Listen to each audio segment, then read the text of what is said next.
Test, test, test. 1 2 1 2.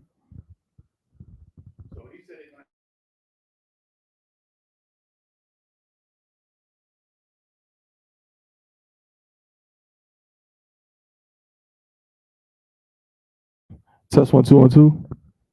Test, test, test. Testing, testing. God. Okay.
Okay, if you can hear me now, put a 1 in the chat, Baba Kashah.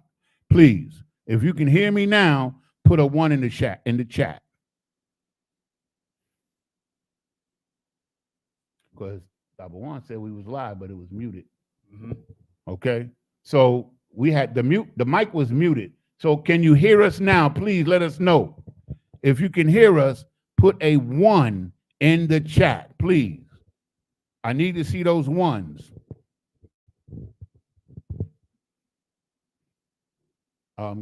If you could you go to it on the live and see? Just hold tight. We're gonna get there because I'm not seeing any ones coming through.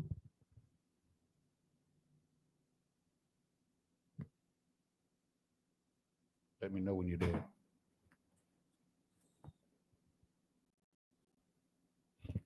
If you can hear us, put a 1 in the chat. I don't see any ones.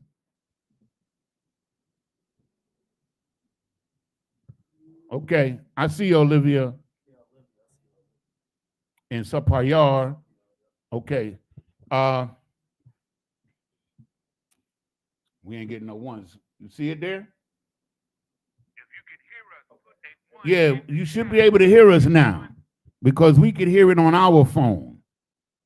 If please, I need to know if you can hear me, put a 1 in the chat. Put a 1 in the chat, please, so that we can know that you hear us because we can hear ourselves on our phones. That means that the sound is going through, but we need to know whether you can hear us or not, please. I don't know what the problem is. Like, I don't know what the problem is. I'm just going to call Thabawan and tell him. Yeah, I can hear him on mine.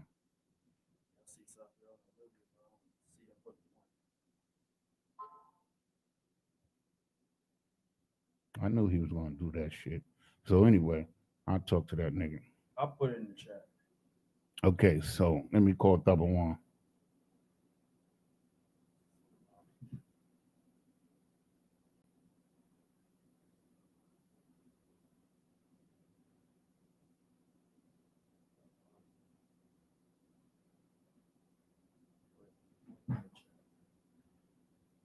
I don't see it. If you can hear us, please put a 1 in the chat. I'm about to put it in the box. Hold on a second. I want to call Thabawan.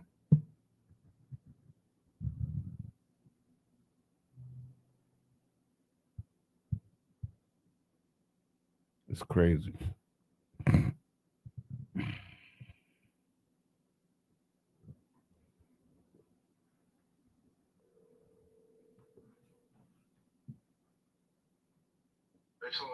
So, like, we can hear ourselves on our phone, but the people in the chat are okay. We're starting to see the ones now. Okay, okay, Most High in Christ. All right, the water, sir. All right, Shalom, Lord in Christ. Okay, let me see if I can bring a Kashkar in. I don't know. I can't see where I could bring him in yet. Okay, Shalom Kashkar. Yabba Shema Shabbat. I don't have a link to bring you in as of yet. So stand by, okay? Okay, so now I understand that y'all can hear us now, right? Because I see 2 1s. You understand? So we good. If you can't hear me, let me know. Okay, so what we did, we went over the origin of Shem and that he's the father of the Shemitic people. That was Genesis 10 and 21. I mean 10 and 1. 10 and 1. The sons of Noah, Shem, Japheth, Ham. Shem, Ham, Japheth. Those are the 3 sons. And from those 3 sons come 18 nations that populated the earth. Okay, so we're going to go into that. You understand? So now we're going to go into, first we're going to go into the Hamites, the children of Ham. Okay, so we're at Genesis chapter 10 and verse 6.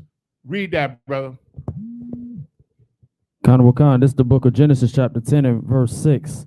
And the sons of Ham, Cush and Mizraim, and Phut and Canaan. Okay, so it's 4 basic nations. The first 4 sons And from them come other nations or tribes. So we got, hold on, H2526. H2526. And in the Hebrew is Ham, which the word Kemetic come from. Ham is spelled in ancient, and in the Assyrian,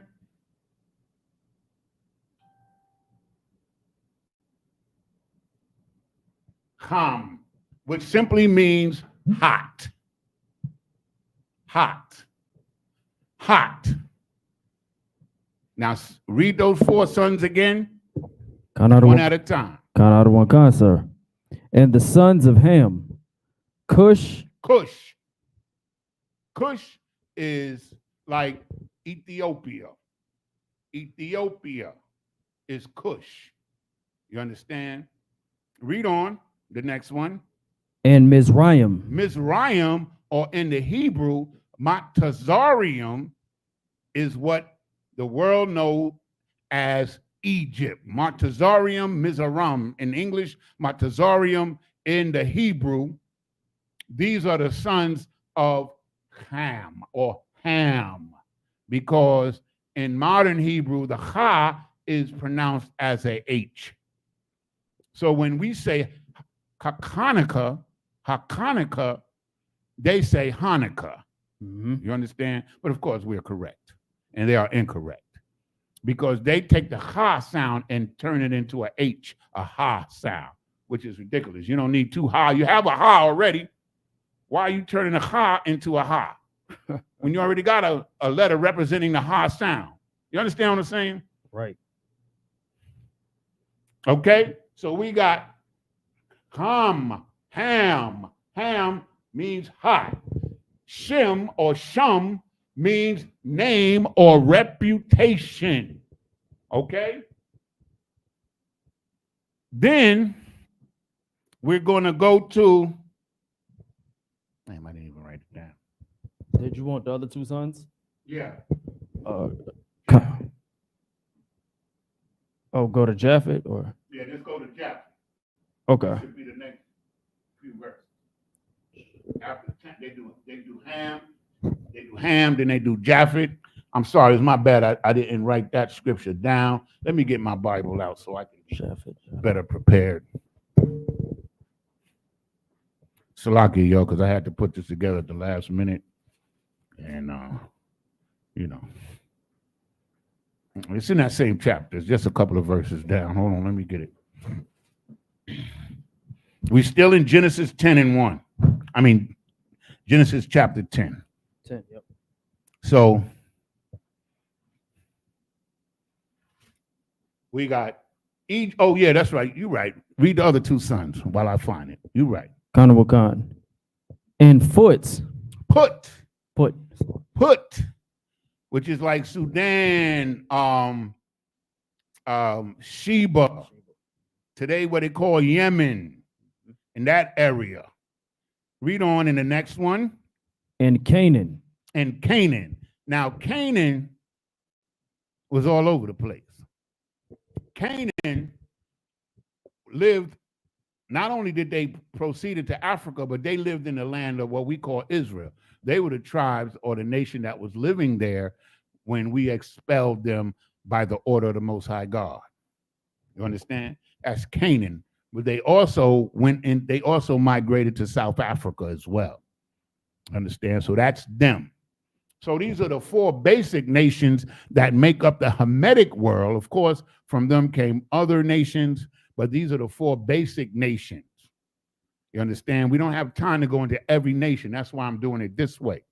You understand? So we're going to go into the major nations, the nations that are playing a part in the goings on in the earth today, on the world scene, okay? So we have the Shemites, we have the Hamites, you understand? The Shemites also, who come later, include the Chinese and the Japanese. We're going to get into that later, okay? And the Israelites and the so-called oppressor is a Semitic people. They are Semitic. You understand? They are Semitic, but they're not the only Semitic people. How can you just be anti one nation when there's many Semitic nations? Anti-Semitism, if anybody is suffering from anti-Semitism, it's Jacob. Right. You understand? You understand? It's another ploy. So now we're going to read in the Zondervan, the sons of Ham, right? You got that? What page is it on? Wakan, this is the Zondervan Compact Bible Dictionary, page 213. Page 213, we're going to read you understand, who Ham is in the world today, according to the Zondervan, which from our studies is correct. Read. Wakan, this is Ham. Definition in the Zondervan Compact Bible Dictionary. The youngest son of Noah, born probably about 96 years before the flood. So this is Ham, the youngest son. They say here he's the youngest. In another place, they say he's the second young, the second. So anyway, read. And one of 8 persons to live through the flood. One of 8 persons that live through the flood. Read. He became the progenitor of the dark races. He became the progenitor of the dark races. So now within this is a lot of lies. This is true. He is the progenitor of the dark races that are called Africans today. But all the nations before the Edomites came on the scene were people of color, melanated. As of this point, there's no so-called Caucasians or white people on the earth at all. You understand? And we're going to prove it as we go on further, okay? You understand? So from Ham came the dark races. Read. Now, this is the kicker right here. Listen to this if you don't know it already, but listen to this carefully. Read. Not the Negroes. Like when I first heard this, a light went off in my mind. Not all the dark races, but aren't the Negroes dark? Why not the Negro? Because the Negro is a Semitic people. They are the Israelites, and they know it. That's the Compact Bible Dictionary, page 213, you said? 213, sir. 213. And you'll see, look up Ham, and you'll see it. Not the Negro, meaning Benjamin and Judah. Those are the people that have been classified as Negroes and the Haitians, or the Levites. They're classified as Negroes, which means blacks. You understand? Not the Negro. The Negro don't come from Ham. We are not Hamites. We are not Africans. That's the proof. And there's much other proof. This is not our only source of proof. The Bible bears us out as well. And for me personally, the Bible is all I really need. It's good to have other sources, but the Bible is sufficient for me because it's the word of God. Understand? So what we're going to do now, we got the Hamites is on the scene. We got the Semitic people, Assyria. We could go further because there's a man in the Bible called in English Iraq. But if you look at the word in Hebrew, it's Iraq. That's where the word Iraq come from. You understand? So now, we can't go over all the nations because it'll take up all the time and we won't get to our points, our major point. So now, we're going to 10 and verse.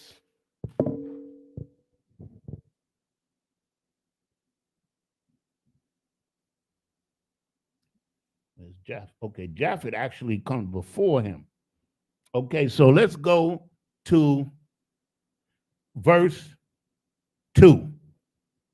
Genesis chapter 10 and verse 2. So we're going to go into the brother who the Bible calls in English Japhet. In the Hebrew, his name is Japheth. Yafet. Yafeth. That's it in Hebrew, and it's spelled like this.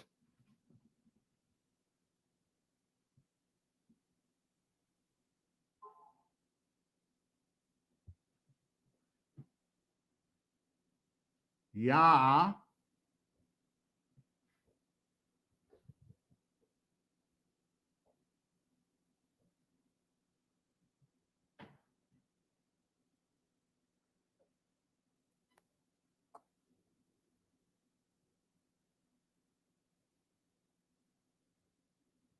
Yafet. Yafet. Japhet. Okay? Japhet. Yafet. Right? Khan. Okay, and he's H3315. H3315. Yafet. And his name means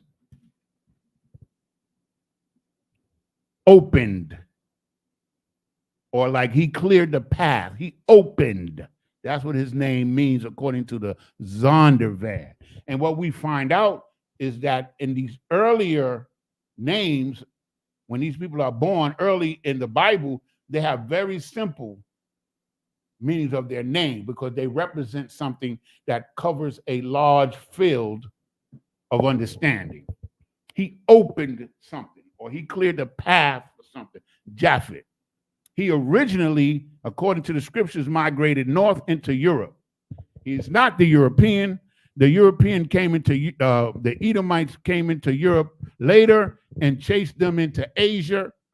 You'll find them in the South Pacific Islands, Hawaii, Australia, the Indonesia, those people, the Solomon Islands, those are the Japhetic people. They were chased out of Europe by the Europeans. It's a good movie to get that. There's a movie called 10,000 BC.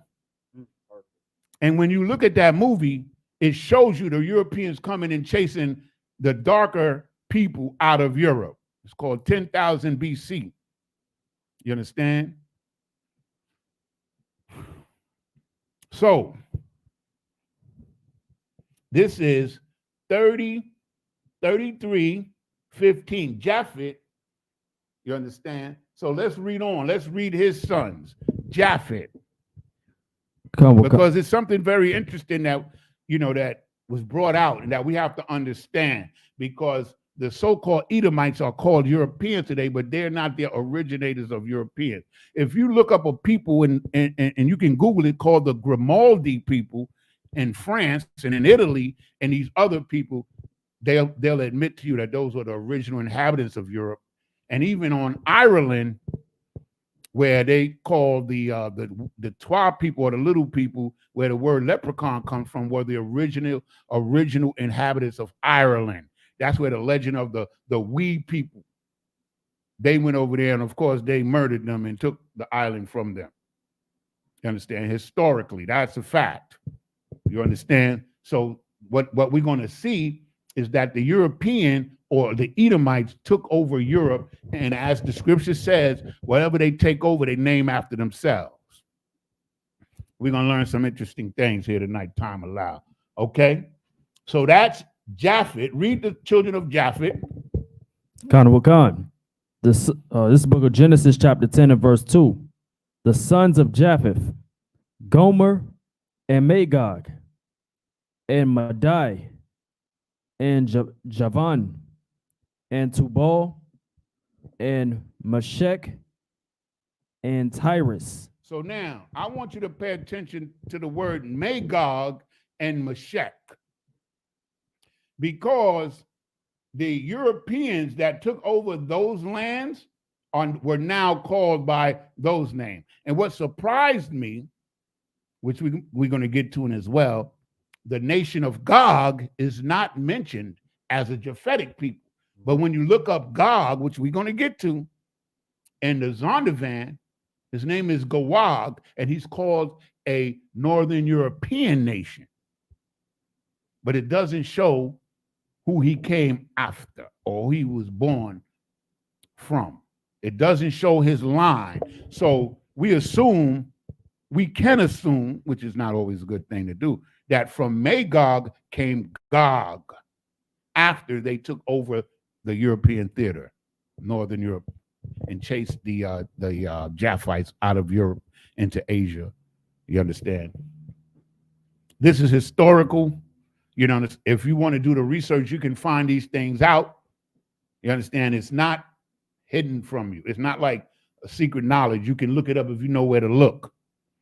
You understand? But the actual history is upholds the Bible story.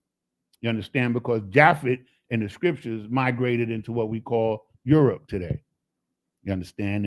And the Shemites stayed in the middle area, the Middle East and Asia, and the Hamites the majority of them went into the land of Ham, which we're going to get to that too as well. Okay? So those are the three sons. And Japhet's name means simply he opened. He opened. What he opened, I can't really tell you. You understand what I'm saying? But it has some significant reason or name, because you see Shem has a reputation. His name means he has a reputation. And Cam or Ham, his name simply means hot. He lived in a hot area. You understand? And we know that the Sahara Desert in sub-Saharan Africa is one of the warmest places on the earth. You understand? So their names were very simple. And the reason why I'm bringing these up is so that we can understand who's who according to the Bible, who they are, and the roles that they have to play in the earth, right? Oh, God. So now, let's go to, oh boy, where did I put Gog?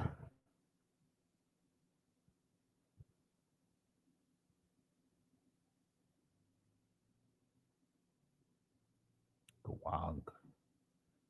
Man, I messed this one up. Let me put it in my phone. I had the scripture. We're going to go to Gog because I want to make a point with Gog, right? If you go to Blue Letter, and type in Gog, and it's going to show you, it's going to show you the first appearance of the word Gog in the Bible. And it ain't where you might expect it to be. And then we're going to look it up and see what the word, which I already got the meaning of what his name means. You understand? His name actually means, it's Gawag. Let me put it down. Gog.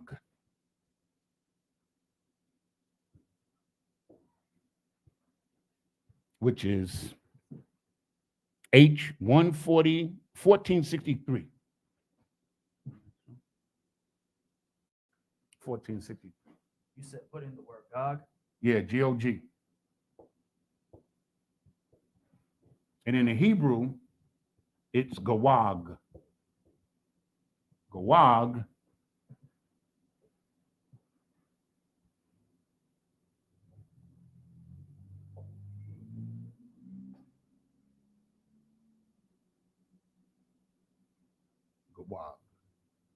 Gawag.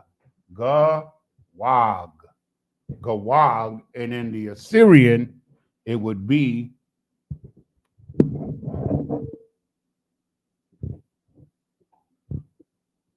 Gawag, which means mountain dweller, mountain. That's what it means according to the Blue Letter and the Zondervan, mountain. These are mountain dwellers. Understand? So they're a group of people that migrated to Europe and were mountain dwellers. They came from the Georgia mountains. You understand what I'm saying? They're called Gog. Today we call them Russians. That's who they are in the Bible. They are Russians. Gog, which means mountain. Of course, if you know anything about Europe, when you get over to the Caspian Sea and all over there in the Black Sea, you understand the mountains, when you get past the water, they're mountain ranges. And that's where they come from, including the Khazars, who today call themselves Israel, who are really Amalek, according to the Bible. We're going to get to them as well, okay? So were you able to find Gog? Yeah, so give me the first scripture. Honorable Khan, believe this is First Chronicles 5 and 4. Yeah. The First Chronicles chapter 5, verse 4, but this is the thing that I want to show you. Go to the word Gog in the blue letter, or go to the word Gog, to the meaning. It's H 1463. Go to H 1463. Let me take it.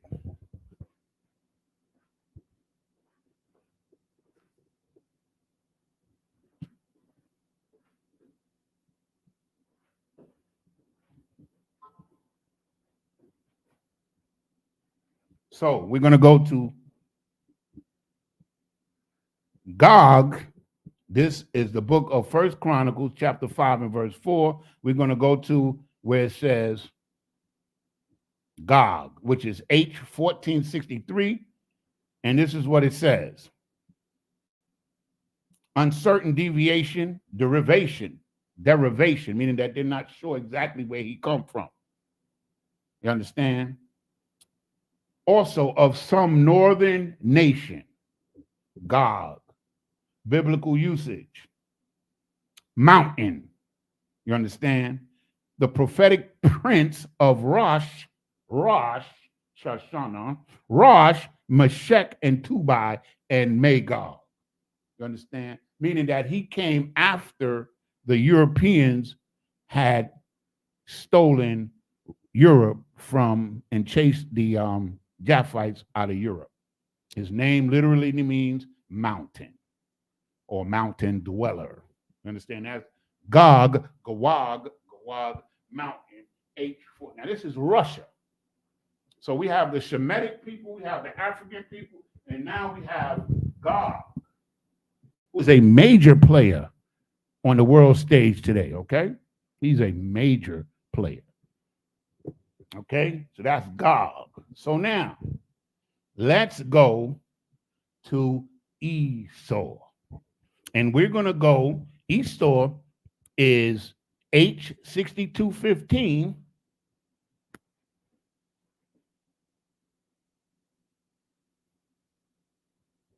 And I just found out what Esau means today.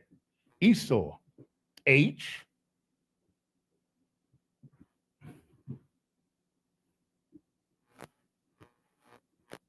6215,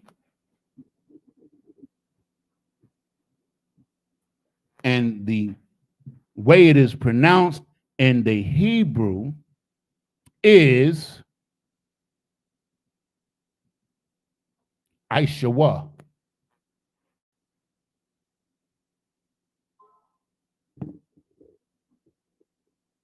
I.S.U.P.K. I.S.U.P.K. I.S.U.P.K. I.S.U.P.K.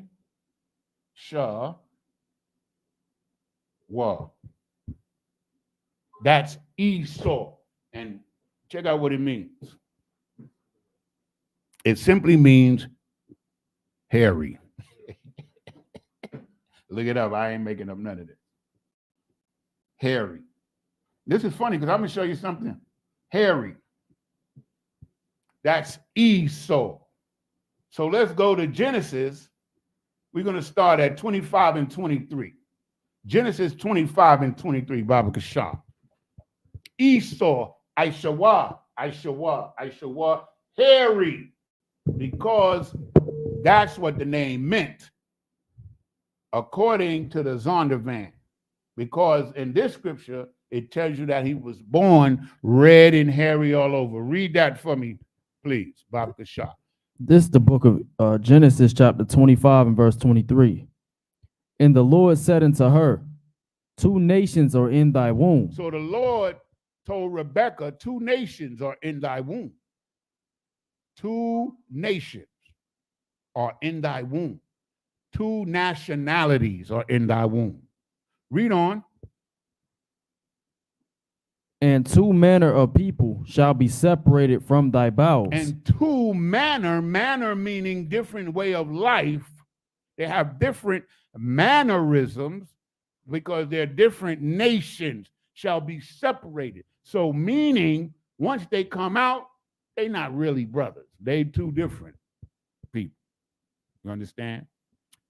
Two manner of people shall be separated from thy bowels. So once they came out, they were destined to be separate nations, which is what the Lord told Rebekah, right? Mhm. Okay, read on. And the one people shall be stronger than the other people. And one people shall be stronger than the other. I want you to take a good guess who the strongest one is. The one who went through the most. He's the strongest. And nobody's gone through more afflictions than us, the children of Israel. Nobody on this earth. We had 7 major captivities with multiple minor captivities. We've been taken off our land. Every nation has sucked our blood. Every nation has beat us down to the point where the name of Israel was to be no more in remembrance. That's what their goal was. But they did not succeed because the Most High is the Most High power, not man. You understand? And what the Most High intends, that's what's going to happen in the earth. Okay? So that's Esau, hairy. He a hairy cat. Esau is hairy. That's what his name means. But it's funny. So now, 25th verse. that's it on that, right? 25 and 25? No, I was saying that's what it talks about him being here in the 25th. Yeah, read 25, please, Baba Shah. This is the book of Genesis, chapter 25 and verse 25. And the first came out red, all over like an hairy garment. You understand? Like, I try to picture him. And the only thing that comes to my mind, you ever see one of them shaggy dogs that kind of got a reddish hue to it, a reddish color? That's what comes to my mind. He was born like, if you didn't notice, he's the only baby that's physically described in the Bible. There's not another baby, a child born in the Bible that they give you a physical description of. Why? Because he was born red and hairy all over. He's a strange cat. He was famous because he was strange. That's Esau. Now, even Christ, the greatest man that ever lived, they don't give you a description of Christ when he's born. Moses, they tell you Moses' mother put him in a little boat, a little floating carriage. You understand? They talk about some of the other prophets and stuff when they were little children, but they don't give you a physical description. But Esau is special. He's very special because he was the first man that was born without melanin. And he was red, meaning you could see his blood vessels through his skin. And he, even though, you ever take a dog and you move all of his hair and then you see his skin is pink. His skin is pink underneath the hair. That's Esau. That's why you hear people say he got hair like a dog. Because even a monkey, if you take a monkey and you shave off his skin, he's pink too. You understand? Because one of the reasons why they grow hair is because that pink skin needs protection. You understand? Read. You got something? Go ahead. Salakia too. That's why they call them, like down here in the South, they call them rednecks. Yeah. If you ever see them laugh, you know they them blush. You see the redness through their face. And when they get angry. And they get angry. Yep. Let's see if we got any questions. We got that, Baba Sean. No questions as of yet. Yep. Okay, so I want you to write these down. I'm going to give you a minute or two to write them down because now we're going to get into when Esau is renamed Edom, and that has a name. And those two names together describes him perfectly with what the scripture says, right? Okay? So just take a minute. I'm going to take a sip of this water.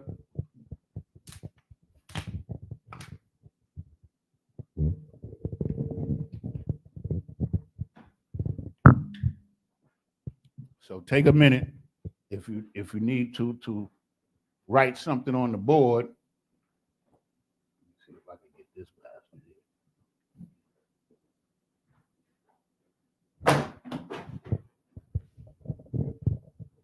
I missed? Anyway. Seen a bug.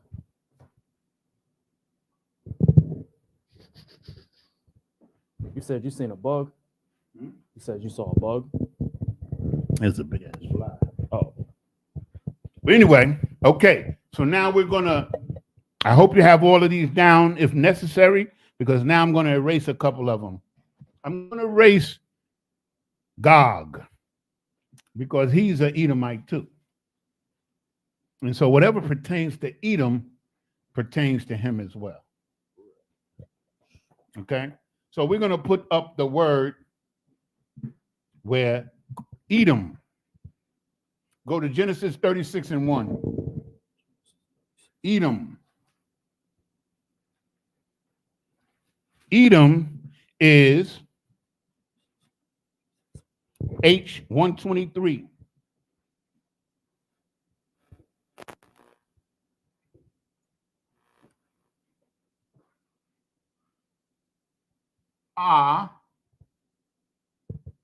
Da Wum. Da Wum.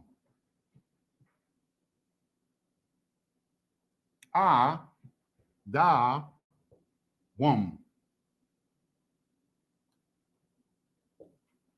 Out of womb, right? Mhm. Out of womb, which simply means red. So the two names that were applied to him, Esau at birth, hairy, and Edom later on when he becomes a nation, which is what we're going to get into right now, he's called red and hairy. Those are what those two names mean. As a human being, as a man, he was called Esau, hairy. But when he became a nation, the Most High called him Edom, or out of one. Give me Genesis 36:1. Go to Genesis 36:1. Okay. Khan. This is the book of Genesis, chapter 36 and verse 1. Now these are the generations of Esau, who is Edom. You understand? Esau, these are the generations or the children or the families of Esau. Esau is now Edom. So we don't call them Esaites, we call them Edomites. But they're the same people. Red and hairy. That's them. They're spoken of throughout the Bible. God hates them. And most European Christians try to make you think that Edom is one person. No. Is Jacob one person? Is Israel one person? Hell no. Those names represent, in most cases, a nation. Just like Esau represents nations. He represents a nation of people. You understand? And he has tribes, right? His name means red, out of womb. You understand? He's the lead tribe in the attempt to destroy Israel, according to Psalm 83. He's the first name mentioned. You understand? Of the tribe that's trying to destroy us. So now, stay in Genesis 36, but I'm going to give you another name.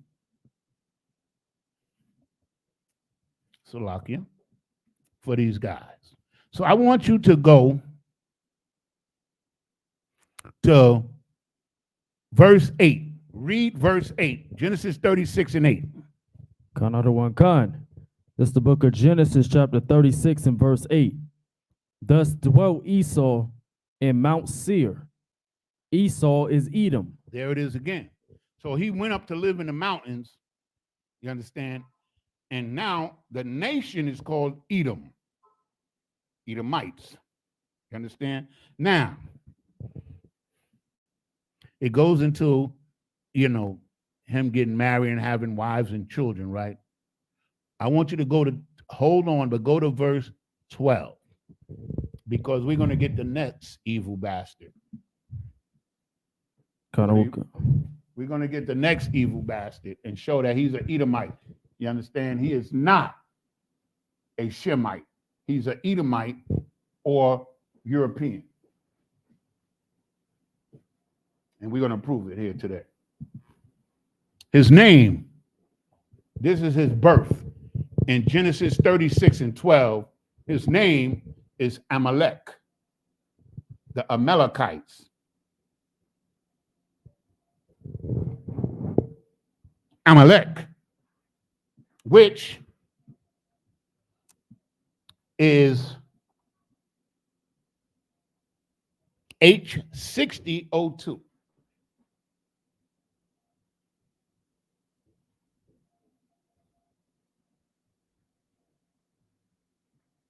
And it's spelled in the Hebrew.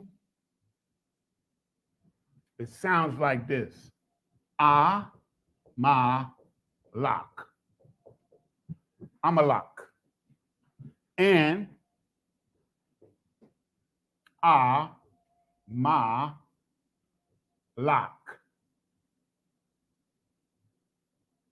Salaki. Sometimes I get confused with the ancient and the Hebrew.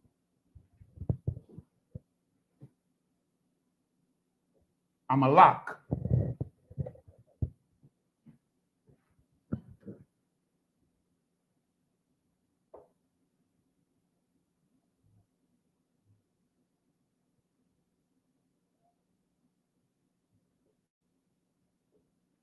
Amalek. Amalek. So we're going to get into him for a quick minute, okay? Because you got to understand who this cat is. He is the most wicked nation on the face of the earth. And God hates him.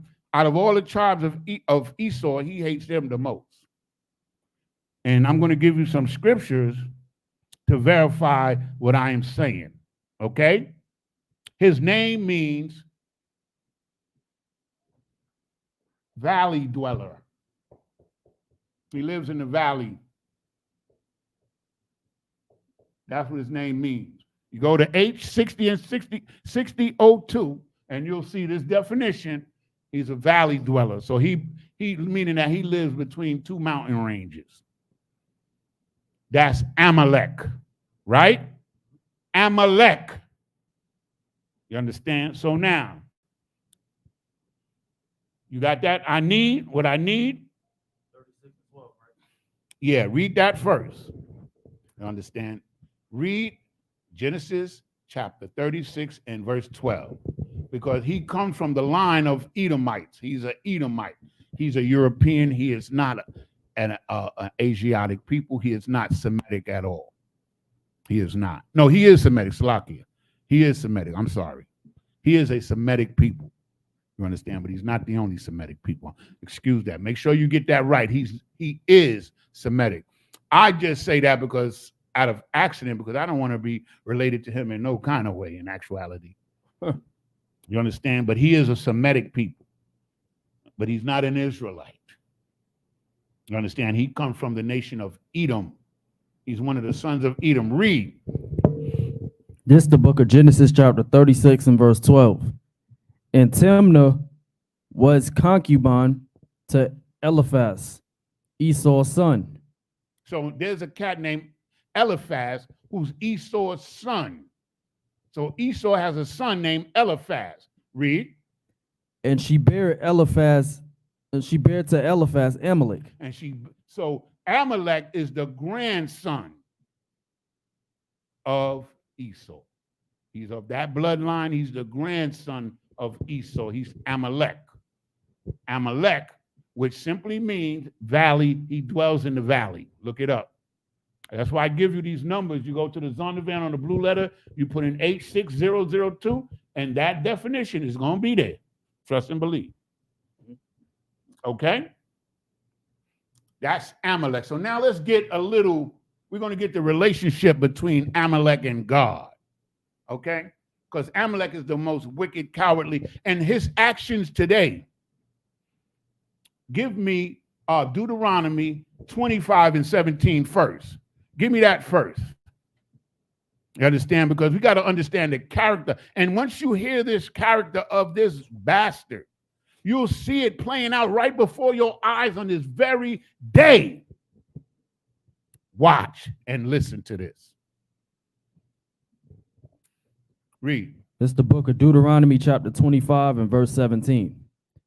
Remember what Amalek did. Remember what Amalek did. This is a commandment from the Most High to Moses, to remember what Amalek did. And we're going to tell you real quickly what he did. Read on. Unto thee by the way, when ye were come forth out of Egypt. Read on. When we come out of Egypt, now remember, we come out of Egypt, it's like almost 3 million of us. It's 600,000 men between the ages of 20 and 40. That is recorded. So if you add the older men, the younger children, and the women, it comes out to over 2 million, sometimes 3 million. So this huge caravan coming north out of Egypt into Asia Minor, crossing the Red Sea. Read. Qadash, verse 18. How he met thee by the way. So Amalek met us there. He met us when we coming out of Egypt. Read. And smote the hindmost of thee. And smote the hindmost of thee. Meaning he waited till the end, till the whole caravan passed, and the ones in the back, which is going to tell you, read on. When thou was faint and weary. When we was weak and tired. The people that was weak and tired in the back, the old people, the cripples and the young, who was at the back of the caravan, because Israel put the warriors in the front. We always do that. That's custom. We don't put our women in the front. And never will. Read. And he feared not God. He didn't fear God, meaning that he committed a wicked act. Read. Verse 19. Therefore it shall be, when the Lord thy God have given thee rest from all thine enemies round about, in the land which the Lord thy God giveth thee for an inheritance, to possess it, that thou shalt blot out the remembrance of Amalek from under heaven. Thou shalt not forget it. Meaning, listen, what these bastards did was so wicked, the Most High hated them forever for this. What they did was, when the caravan passed, they attacked the back of the caravan where the old people, the cripples, and the women and the children was at. And this is the most cowardly, just like today. When you look at Palestine, they don't have no defense. They don't really have no defense against Israel's weapon. They're very hesitant to go after Iran because Iran could fight back. But they done bombed Palestine into the Stone Age, man. And still murdering them as we speak. Because they can get away with it. They have the advantage to do so. That's what they did to us when we came out of Israel, according to the Most High God. He said, never forget them. And when we get our shit together, he told King Saul, when we got the kingdom established and Saul was made king, he told Saul to wipe them out. And Saul did not. And had Saul wiped them out, they wouldn't be in Israel today calling themselves us. That's why the Most High took the kingdom from him and gave it to David. You understand? Now, I'm going to give you 2 more scriptures on him because he's the most hateful bastard on the earth. And we're going to see historically the history of his life as a nation is chronicled perfectly in the Bible. Give me Exodus 17 and 14. Exodus 17 and 14, Baba Kasha. We got to understand who these people are because they're major players on the world stage today. You understand? And if you know what the Most High says about them, then you know the truth about them. Right. We just told you the truth about them. They ain't going to come and fight you man to man. Right. When they come out with weaponry far superior than anything you can handle, then they coming at you. They're cowardly. They're a bunch of cowards. They attack the women and the children and the cripples and the old men at the end of the caravan. And the Most High commanded us never to forget that shit. Right. Never forget that. Right. That's the people that's over there claiming to be Israel today. Those are the people that stole your identity. Right. So let's see what the Most High says against them.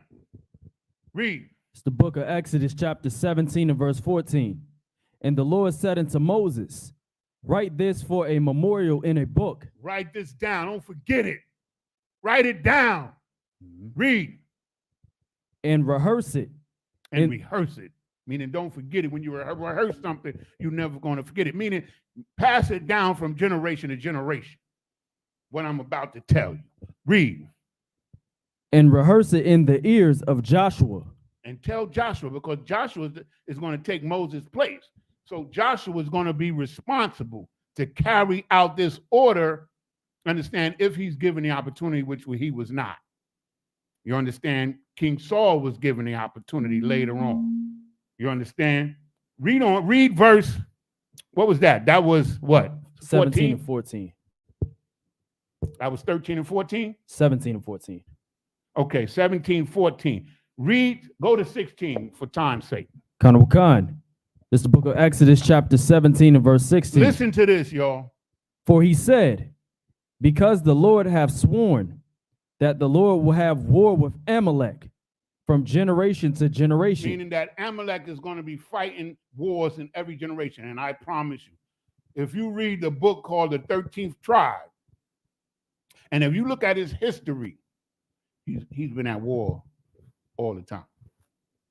When he was in Europe, pretending to be the Jew under Hitler, he was at war with the Germans. Prior to that, he was the Khazarian. He was at war with the Russians. He was at war with the Muslims. He's always been at war. He's at war now.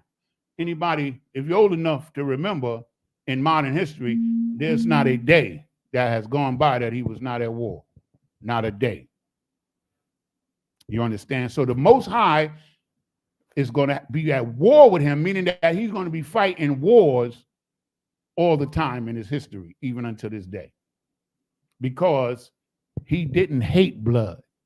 He loved blood, therefore blood will pursue him. You understand? Because he's Esau. He's the head tribe. According to Christ, he's the head tribe of the Edomites. And if you look at the world, the way the world functions, and the way they function here in America in particular, nobody says anything against them.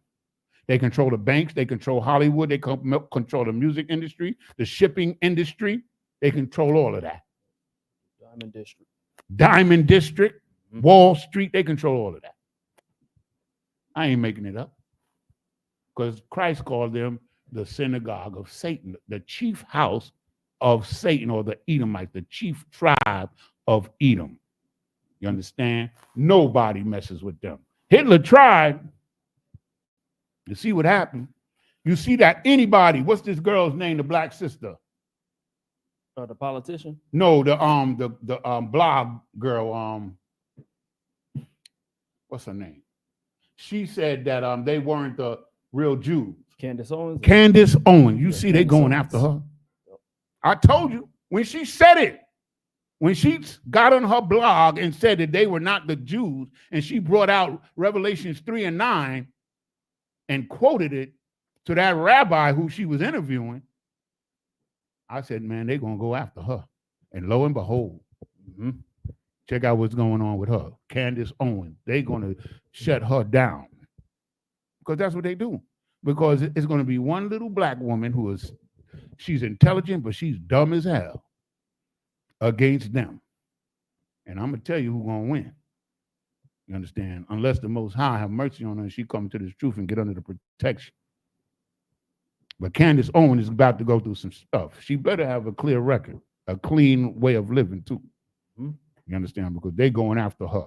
Because she said that they were the synagogue. She quoted on her show, she told that rabbi, you can look it up, that they were not the Jews and that they were she read Revelations 3 and 9, that they're the synagogue of Satan.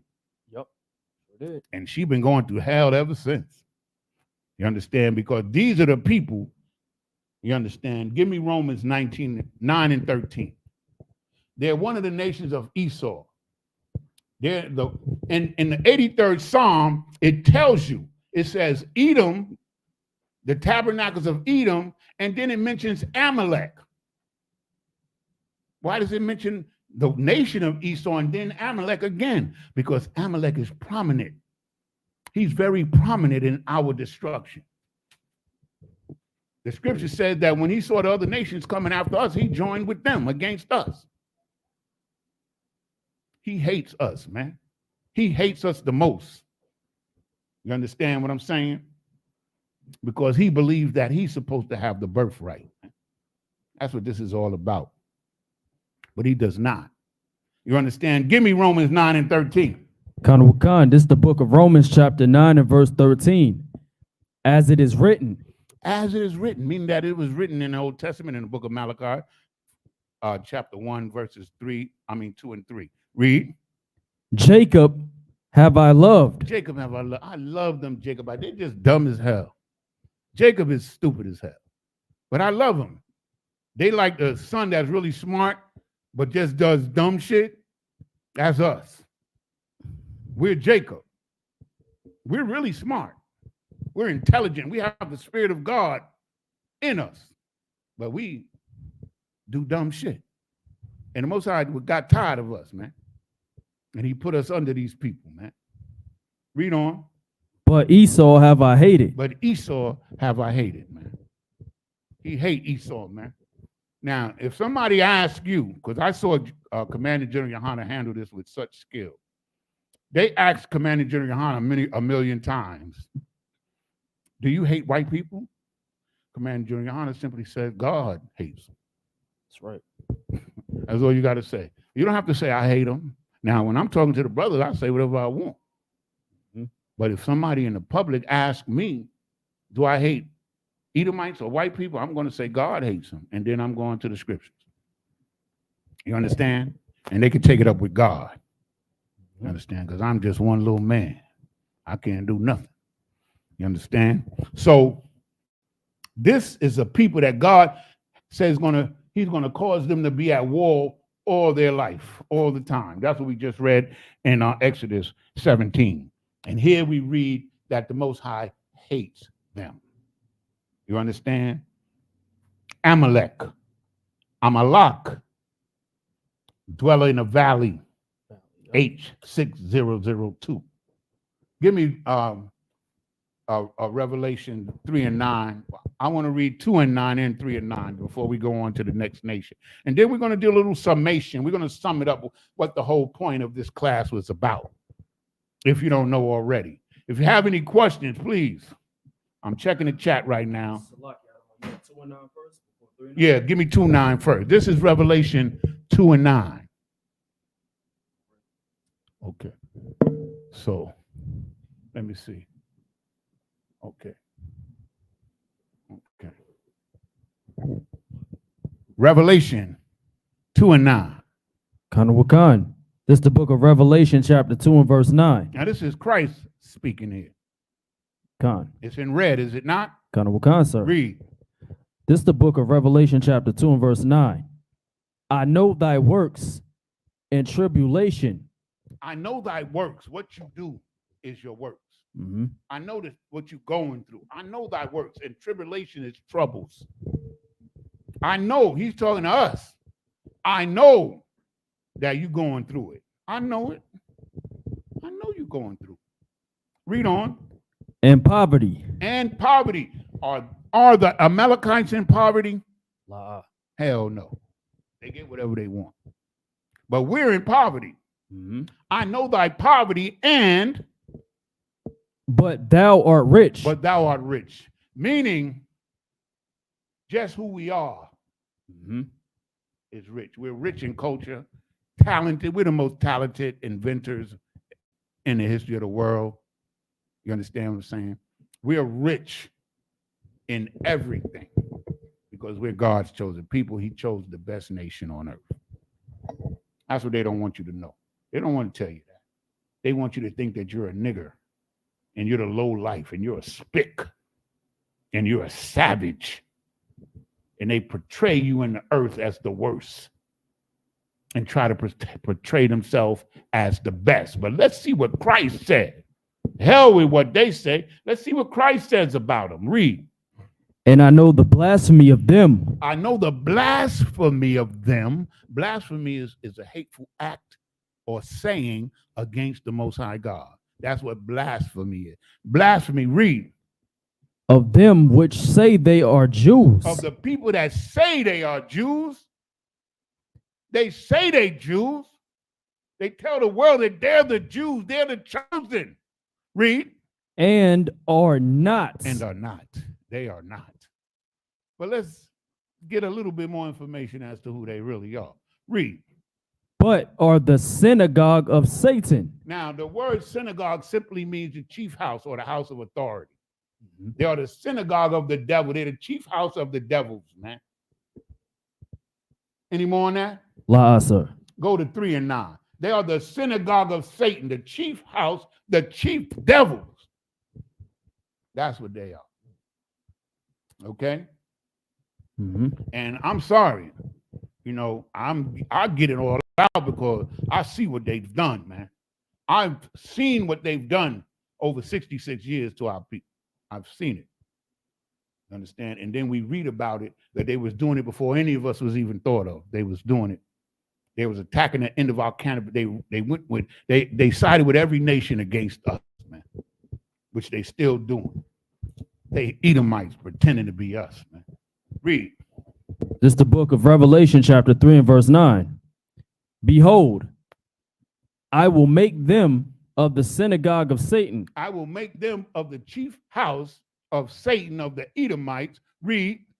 Which say they are Jews. Which say they are Jews. Read. And are not. And are not. Read. But do lie. But they do lie, man. They liars, man. Read. Behold. Behold. I will make them to come and worship before thy feet. They're going to bow down and kiss the boots, man. They're going to bow down. Let us all be strong and vigilant in his truth under command and general honor. And we'll see that day, man. And they come to kiss my boot, I'm going to kick them in the face. If my spirit recalls. Right. You understand? He said, Christ ain't going to make them come and lick the dust off our feet, man. Damn right. Because they ain't doo-doo, man. They ain't nothing, man, but a bunch of evil liars, evil doers. Damn right. Any more on that? Khan. Finish it up. And to know that I have loved thee. And he's going to do this so that we know that he loved us. Right. Because he only came for the lost sheep of the house of Israel. That's right. Can't get around it. Them Christians be coming up with some stuff, though. They funny as hell. One guy lied on Christ, said Christ broke the law just to try to prove his point with Captain Zaria. I was cracking up. I said, this nigga lied on Christ. He'd rather lie on Christ than to admit that he was wrong. And he was explaining, I believe he was one of Geno Jennings' followers. Tony Harvey. And it wasn't Tony Harvey, it was one of his guests. And he was saying that Geno didn't mean that he actually did more work than Christ, but that he did more preaching. He preached longer than Christ. So he trying to change it. But if you look at the video, you understand what I'm saying? He was trying to seem like he did more work than Christ. You understand? How he know how much work Christ did? He says that if all the things that Christ did was recorded, the world couldn't contain it. Right. And so for him to even come out his face and say something like that, in my humble opinion, is blasphemy. It is blasphemy. Ain't nobody outworked Christ. You see how we call Commander General YAHANNA the hardest working man in Israel? Christ didn't even have a place to sleep, man. Get out of town, nigga.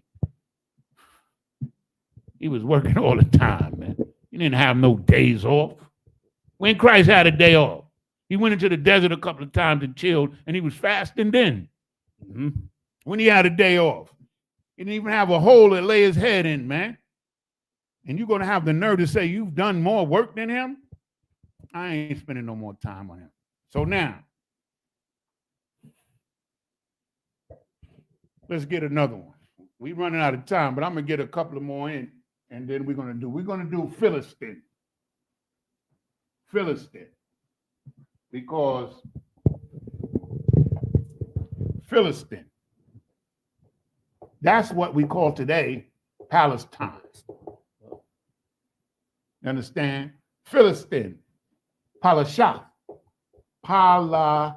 Shath in the Hebrew. Palashath. Now, he is H6430. H6430.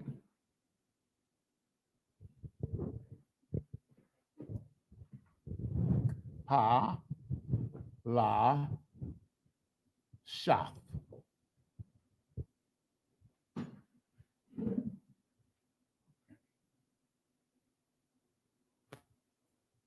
Pa, oh, that's backwards. I always do it backwards. Pa, la,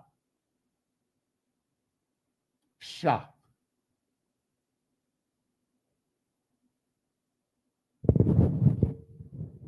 Palashath, which simply means, according to the Zondervan,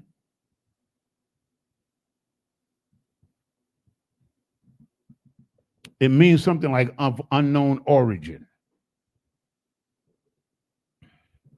I got to look it up again. Baba Kashab, yeah, get it for me. That's Palestine? Yeah, no, you're going to look up, it's H. What you're going to do is you're going to look up H. Where is he at? H 6430. Oh, I thought you meant design of that supply. No. I'm going to get it. So tight. H. Come on.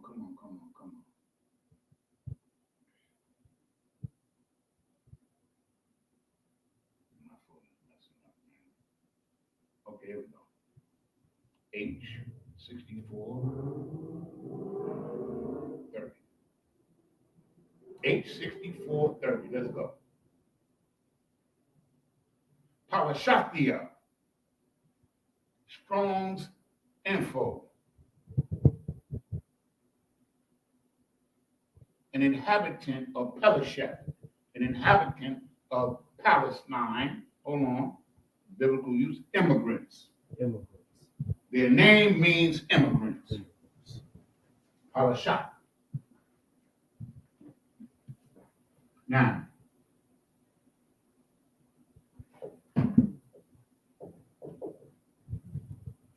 immigrant. Palashat. Now, according to Genesis 10 and 14, go to Genesis 10 and 14. They're Hamitic people, the original ones. The ones that David fought, the ones that Joshua fought, they were Hamitic people according to Genesis 10 and 14. They come from the bloodline of Ham. Yes. So these people here are an admixture of the European conquerors, the Greeks, the Romans, the Germans, the English that came into the area over periods of time and commingled with them, and they became light-skinned, just like the Arab. Mm-hmm. Just like the Arab, Salakia. So that is Philistine, right? So now, their name, we're going to do Moab and Ammon. You understand? And then we're going to do a little summation, and then we're going to call it a night. Give me, okay, let me. Genesis 10:14. No, we don't need, okay, you can read Genesis 10 and 14 while I'm erasing this. Okay. Okay. And this is the book of Genesis, chapter 10 and verse 14. And Pathrusium and Casluhim, out of whom came Philistim and Caphtorim. That's 10 and 14. You understand? Philistine became the progenitor of the Philistines. You understand? Because of course in the Bible, every nation is named after its progenitor, its father. You understand? Philistine in 10 and 14 is the father of the Philistines. Okay? So now we're going to Moab. Okay? So we're going to H4124.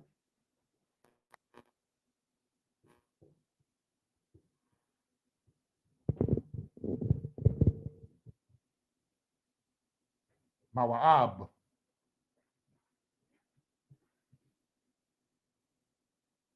Ma-wa-ab.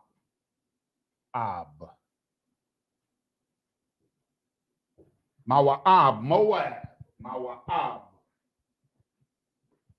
Ma-wa.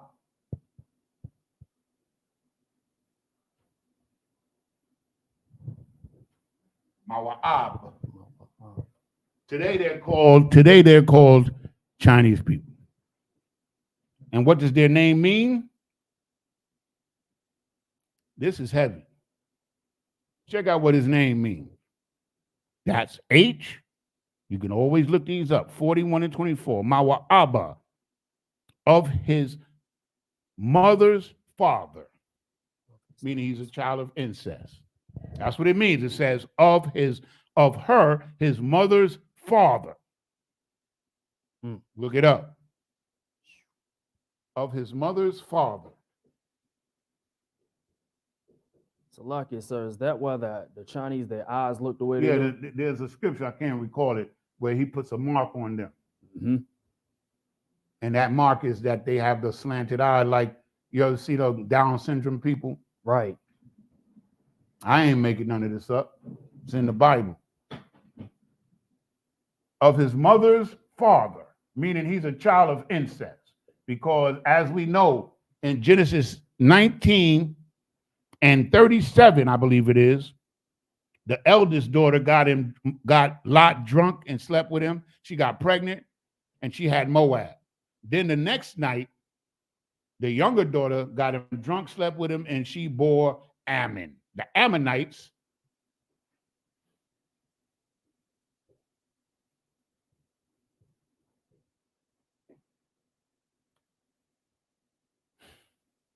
which is, hold on, I got to get it, which is H 5983.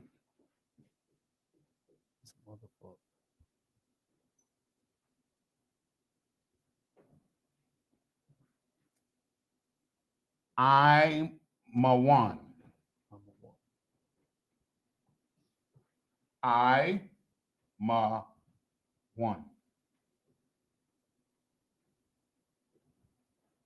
I ma one. I'm a one. Now let me look it up. It's 8. It simply means that he's tribal. Tribal. Tribal. That's what the word Amma-one or Ammon means. He's tribal. And if you know anything about Japanese, they are very tribal. They are. They are very tribal.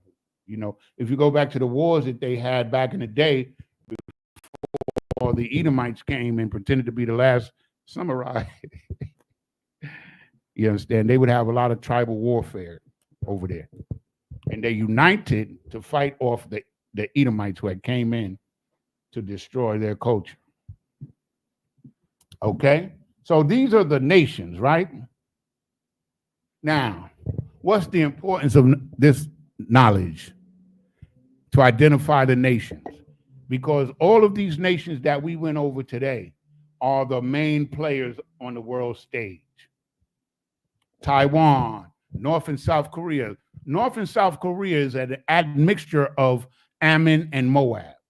I got an article, I just read an article where they was chasing the ancestry of Japanese or Ammon, and they said that they traced their blood is mixed from, they came from the mainland of Korea and migrated over to the islands of Japan where the Japhetic people were living. You ever see those black Japanese? Those was Japhet.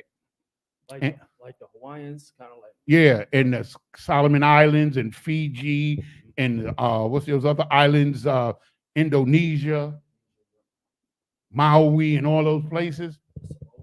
Yeah, Samoans too. All of those are Japhetic people, and they were displaced by the Edomites and the Moabites and the Ammonites. You understand? It's in the Bible as well, where Moab went to the east.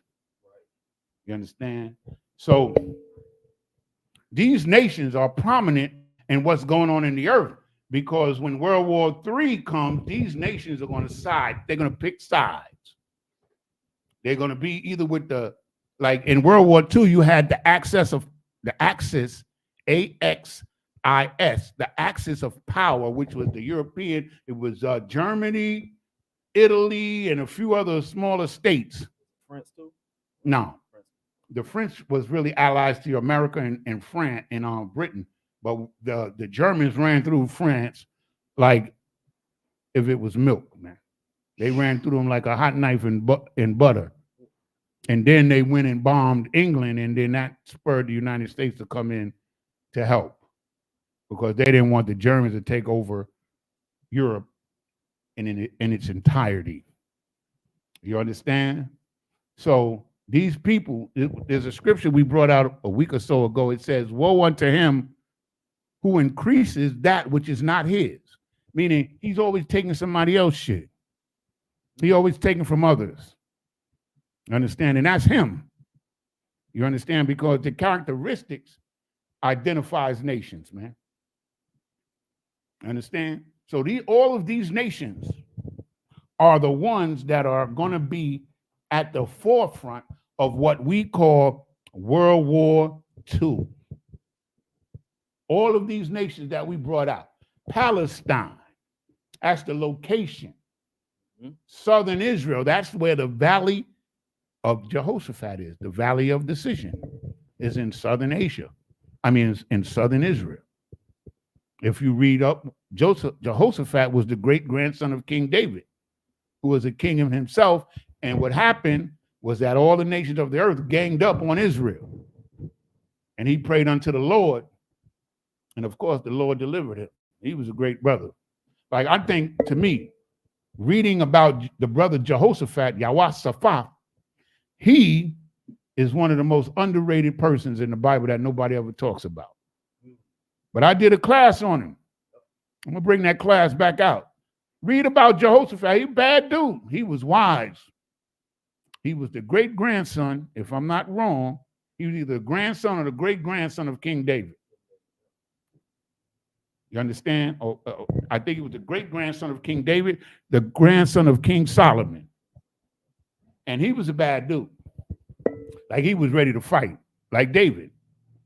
Understand? Jehoshaphat, the valley of Jehoshaphat. The Most High lured all of those nations in there and put the fear of God in them, and most of them ran. You got to read the story yourself. You understand? I think it's in 1 Kings or 2 Kings. It's in there, though. Yeah, well, it's in there. Just look up Jehoshaphat, put in Jehoshaphat's name, and read the whole story. Read his chronology, his bloodline, all of these things. Because we're getting ready to go into the Third World War. And I'm going to tell you something. And I mentioned this earlier, but some of you, we didn't have sound. So you might not have heard this. They bombed Palestine into the Stone Age.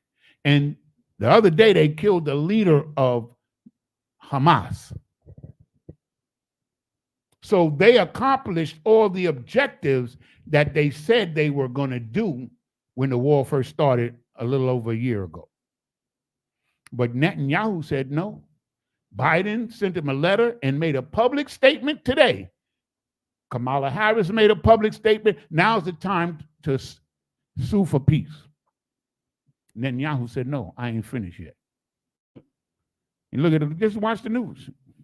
Because, you understand what I'm saying, the Most High says that he's going to have war with Amalek from generation to generation. Amalek ain't going to get no peace.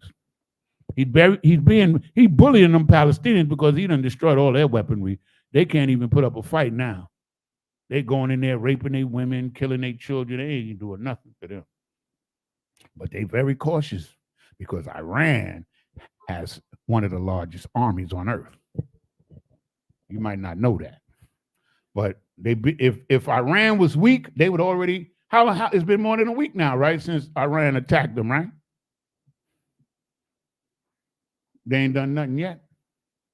Because now they waiting for the intelligence and how they're going to do it. They're going to try to do it in a way to not escalate into World War III. That's what they're going to try to do, but they're not going to be successful. Because the Most High said he's going to lure them. He's going to cause them to come into the fight. And as soon as that fight starts, the sooner Christ returns. That's why it's important for us to know the characters. You understand? When we read about Gog and Ezekiel 38 and the prophecies pertaining to Esau, you understand? And Moab, how the Most High is going to deal with him. You understand? And the Edomites, and that there's going to be war in Palestine. That's in the scriptures. You understand? The Shemitic people is going to get caught up in it. But I just want to mention this because in the infinite wisdom of the Most High, he tells us that all of these things are going to happen in Israel, in the Middle East, but we're not there. We're not there. Meaning we're out of the fray. We're out of the points of contention. You understand? We're not there. So when those missiles and stuff start flying, Lord be with you. But we're in the truth. And now he says that we should take comfort in knowing this. And just be easy and stay in this truth and stay vigilant. You understand? And stand strong in this truth, man. And have that faith, because we're going to need it. We're going to need one another. Because it's about to go down. It's about to go down in the valley of Jehoshaphat. You understand? So these nations and who they are, tribal, red, hairy. One name, Moab names mean that he's a child of incest. That's what his name means. Son of his mother's father. Look it up. I ain't making it up. Son of his mother's father. You can't have sex with your father. You can't have sex with your daughter. That's unlawful. But he became a nation. And I believe the only reason why the Most High let him live is because it was the children of Lot, who was Abraham's nephew. And Abraham loved him dearly. But he put a mark on him. So these are the nations, these are the players in the world war. And also, if you look at the scriptures, the Hamites is going to be involved too. They're going to get lured in, meaning because, okay, so the Edomites, they're going to need more warriors. You see how they got the Hamites to go into Haiti and do their dirty work?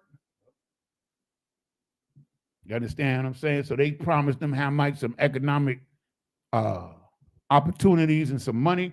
They're going to do whatever they ask them to do. You're going to see. You understand? You're going to see it. You know, for the first time in my life, I wouldn't say that I'm confident, but I'm more confident than I was that we may live to see Christ return. And we all pray for that. That's in order. Commanding General YAHANNA gave us a directive to pray for the return of Christ in the beginning of this war. And I pray for that.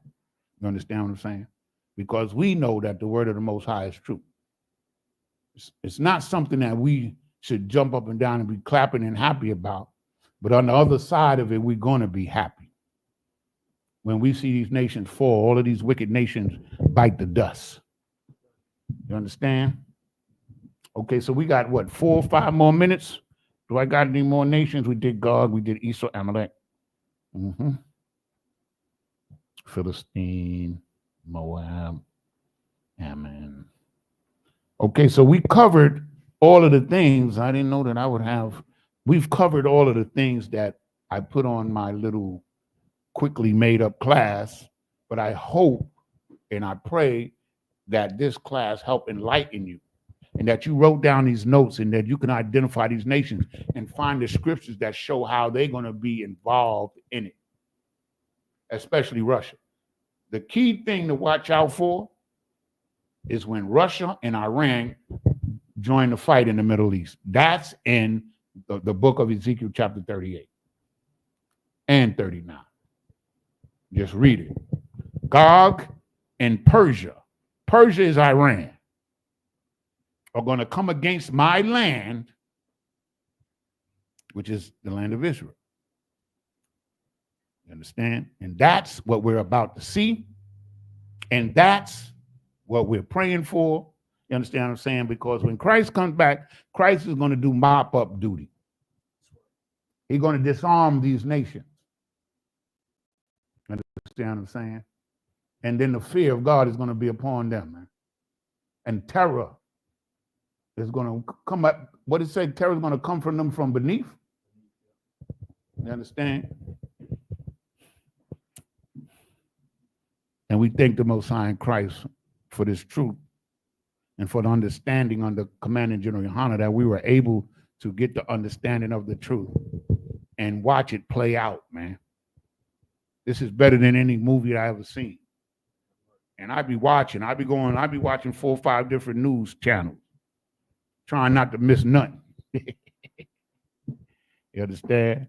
Look what happened with these hurricanes, man. You understand what I'm saying? Those communities in Western North Carolina, their whole economies are wiped out. Some of them are never going to be the same. Never. They're never going to recover. Why? Because ain't nobody going out there. Asheville, and I forget the name of that other town, they were tourist attractions. Their communities and their economies was based on what's the word I'm looking for? Visitors. You understand? To come there and spend money. And those towns, part of them are still under mud. I think the water done dried up for the most part, but the mud is still there. And I saw a guy, he was an ex-soldier, and he had a cadaver dog. That was his personal dog. And he going through the woods, they trying to find bodies. You understand? Florida. Florida is a tourist, that's the word I was looking for, a tourist destination. All of those places up in the mountains, when people want to go up in the mountains, those were tourist destinations. Their economies is wiped out. It's going to, I mean, y'all seen the devastation. You think you can build, and it take years to get that place built back. You understand? And then the road is out. That road, man, I went on that road. I'm going to tell y'all something. That portion of I-40 that goes through those mountains, brother, that is a scary place, man. In 2018, I went out there to escape the hurricane that came in 2018. And brother, coming back, I took the road. I went all the way around the mountains into Virginia and came around because I was not going through the mountains at night. The whole world, like 20 miles of the road is washed away. It's crazy. Or it's undrivable. It's either mudslide, trees on it, or it's washed away. Understand? So once again, we are the I.S.U.P.K. Started out of 1 West 125th Street, Harlem, New York, under Commanding General YAHANNA. You understand what I'm saying? And I just want Israel to stay vigilant. I.S.U.P.K. under Commanding General YAHANNA is the home of the truth. You understand what I'm saying? And we love this truth. And we're going to speak it no matter what. It's our job. And with that, I say shalom to everyone. We appreciate it. I ain't see no questions for tuning in. And there'll be more being revealed as time goes on. You'll see Captain Mashak and Captain Nathak tomorrow night, Commanding General YAHANNA Monday. All type of situations going on where we'll become, you know, this is one thing about Commanding General YAHANNA, like when stuff hits the fan, he doesn't disappear. You see him more. That's what I love about him. He ain't like them politicians and them Christian pastors. When stuff hit the fan, they disappear and close the church. Not the I.S.U.P.K. And with that, I say shalom.